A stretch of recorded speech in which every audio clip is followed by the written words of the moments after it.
Dear students, today we will study about visualizing the nation. Nation को किस रूप में विजुलाइज किया गया? Artists in 18th and 19th century found a way out by personifying nation. Nations were then portrayed as female figure. The female form that was chosen to personify the nation did not stand for any particular woman in real life. Rather, it sought to give the abstract idea of nation in a concrete form. The female figure became an allegory of the nation. जो 18th and 19th century के artist थे, उन्होंने nation को पर्सनिफाई करने का प्रयास किया, यानी किसी पर्सन के, किसी व्यक्ति के स्वरूप में नेशन को दर्शाने का प्रयास किया गया. Nations one then portrait as female figure, और यह जो पर्सनिफाई किया गया यह फीमेल के रूप में, फीमेल फिगर के रूप में उसे दिखाया गया. आप देखेंगे वर्ल्ड के अनेक नेशंस हैं, इंडिया में ही देख लो, जर्मनी में, इस सब में जो भारत माता को दिखाया गया एक फीमेल फिगर है. वैसे ही जर्मनी में जर्मीनिया को दिखाया गया, फीमेल फिगर था. इंग्लैंड में भी उसी रूप में फीमेल फिगर को दिखाया गया था. फ्रांस में भी फीमेल फिगर को दिखाया गया था. इस प्रकार से जो नेशन को दर्शाने का प्रयास किया गया एक फीमेल फिगर, लेकिन वह फीमेल फिगर जो चूज किया गया वह कोई वास्तविक व्यक्ति का नहीं था, बल्कि एक कल्पना पर आधारित एक हीरोइज्म, एक ग्रेट पर्सन के रूप में उस फीमेल को चूज किया गया. और उस फीमेल फिगर के द्वारा नेशन के जो पीपल थे उसमें एब्स्ट्रैक्ट आइडियाज नेशनलिस्ट लाने का प्रयास किया गया. यह जो एब्स्ट्रैक्ट आइडियाज होता है, एकाएक वहाँ के लोगों में किसी नेशन के प्रति, किसी इकोनॉमी के प्रति जो एक आक्रामक फीलिंग भरी जाती है, उसी को एलेगरी कहा जाता है.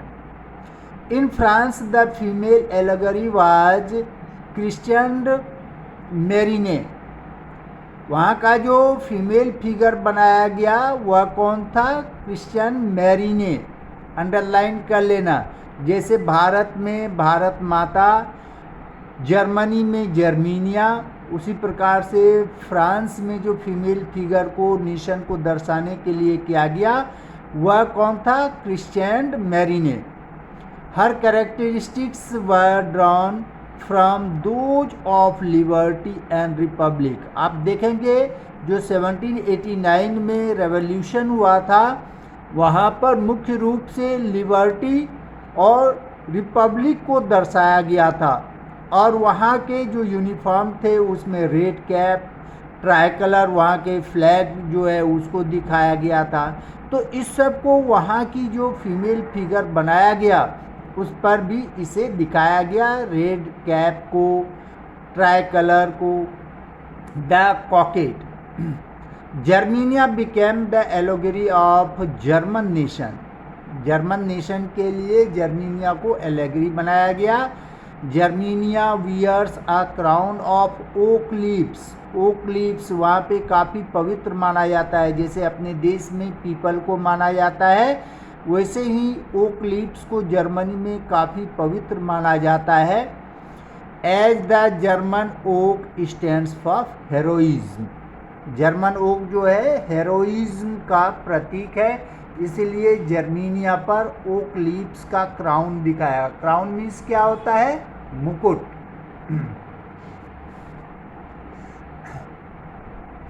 अब नेक्स्ट हम देखेंगे नेशनलिज्म एंड इंपेरियलिज्म. नेशनलिस्ट के कारण ही इंपेरियलिज्म फैला. जब उग्र नेशनलिज्म फीलिंग वहाँ के लोगों में आया, उसके फलस्वरूप ही विस्तारवादी नीति आई.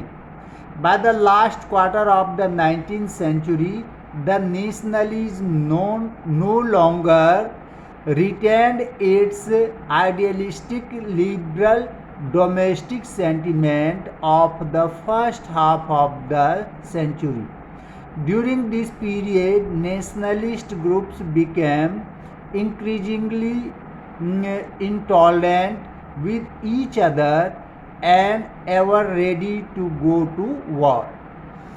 जब नेशनलिज्म की फीलिंग आई 19th सेंचुरी में, तो इसके फलस्वरूप वहाँ के लोगों की सेंटिमेंट्स जो है अपने देश के सम्मान बढ़ाने, अपने देश को अधिक पावरफुल बनाने की जो है फीलिंग आई, और इसके फलस्वरूप प्रत्येक देश अपने आप को शक्तिशाली करने, अपने देश का क्षेत्रीय विस्तार करने यानी दूसरे देश के को ऑक्युपाई करने की फीलिंग आई, और इसके फलस्वरूप ही प्रत्येक देश एक दूसरे से लड़ने के लिए हर समय तैयार रहते थे।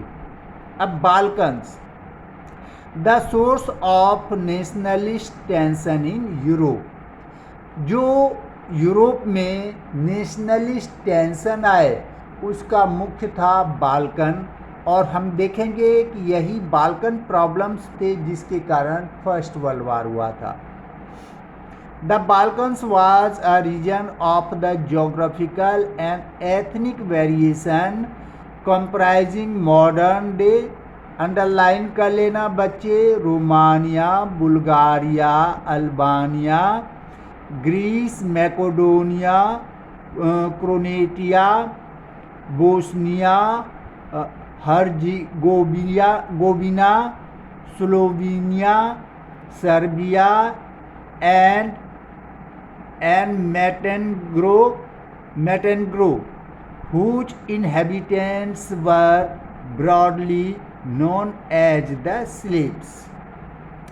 बाल्कन जो क्षेत्र था वहाँ पर देखेंगे जोग्राफिकल और एथनिक वेरिएशंस थे, वहाँ पर डिफरेंट कंट्रीज़ के पीपल रहते थे जिनका कल्चर डिफरेंट था, वहाँ का जोग्राफिकल कंडीशन भी डिफरेंट था, और एथनिक वहाँ की लैंग्वेज भी डिफरेंस थी।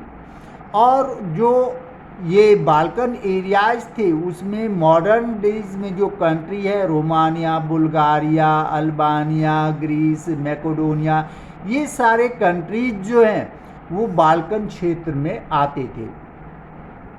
As a large part of Balkans was under the control of Ottoman Empire, जो बाल्कन क्षेत्र था उसका बहुत बड़ा भाग जो था ओटोमन एम्पायर के अधीन था। The spread of the idea of the romantic nationalism in the Balkans together with the disintegration of Ottoman Empire made this region very explosive. The Balkan area became an area of intense conflict. The Balkans states were fiercely jealous to each other and each hoped to gain more territory at the expense of the others. अब Balkan reason में romantic nationalism की feeling I.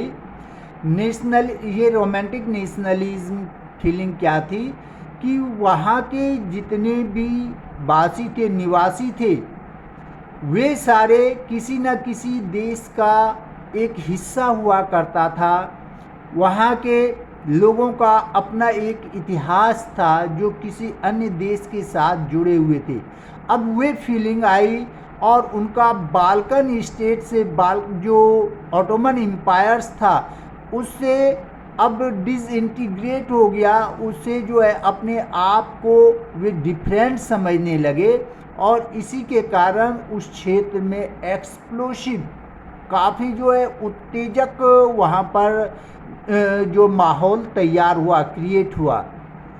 The Balkan area became an area of the intense conflict. इसी के कारण जो है Balkan area intense conflict का जो है मुख्य क्षेत्र बन गया। कारण प्रत्येक जो पावरफुल कंट्रीज थे वे बाल्कन क्षेत्र पर अधिकार करके अपने क्षेत्र का विस्तार करना चाहते थे और वहाँ पर जो मुख्य निवासी थे वे स्लाव जाति के थे और रूस की भी मुख्य जाति स्लाव थी।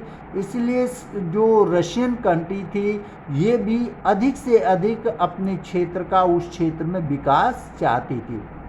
The Balkan states were fiercely jealous of each other and each hoped to gain more territory at the expense of the other. Balkan जो स्टेट्स थे वे एक दूसरे से काफ़ी जीलस हो गए और अपने क्षेत्र का अधिक से अधिक विस्तार उस क्षेत्र में करना चाहते थे। इसी के फलस्वरूप देखेंगे कि जो डिफरेंट कंट्रीज थे वे आपस में एक दूसरे से टकराने लगे। इसके लिए अपने हितों की रक्षा के लिए वे एक दूसरे से संधि करने लगे। आर्म्स का, वेपन्स का अधिक से अधिक निर्माण होने लगा और इसी के फलस्वरूप फर्स्ट वर्ल्ड वार हुआ था। नेक्स्ट जो हम आपको पढ़ाएंगे leading to first world war.